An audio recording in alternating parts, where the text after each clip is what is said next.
মাত্র ৪ লাখ টাকা খরচ করে ফিলিপাইন জাতের আখ আবাদ করে ১৬ লাখ টাকা আয়ের স্বপ্ন দেখছেন কুষ্টিয়ার পোড়াদহের কৃষক সোহেল রানা। ৪ বিঘা জমিতে ফিলিপাইনের উন্নত জাতের আখের চারা রোপণ করে ব্যাপক সাফল্য পেয়েছেন।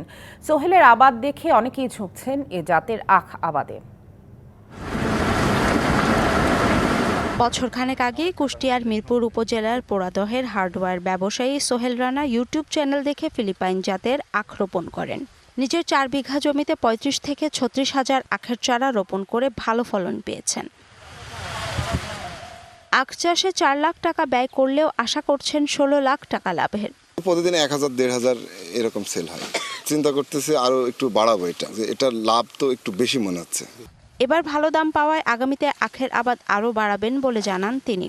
৪০ টাকা পিস কিনছি। এই আখের রসটা খুব ভালো, রস করেও বেশি, আবার পিস করেও বেশি, মানে আজ তো যে যেমন নেয় তাকে সেমনভাবে বিক্রি করা হয়। স্থানীয় কৃষি বিভাগ বলছে বিভিন্নভাবে পরামর্শ দিয়ে যাচ্ছেন কর্মকর্তারা।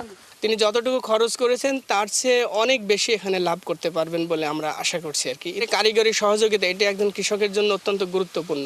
কি পোকামাকড় আক্রমণ করেছে, তার চিকিৎসাটা কি হতে পারে, সমাধানটা কি, সেটি তারা নিবিড়ভাবে কৃষক ভাইদেরকে দেন। সোহেলের আখ চাষে অনুপ্রাণিত হয়ে এখন অনেকেই ভাবছেন এই জাতের আখ চাষ করবেন। DBC news desk.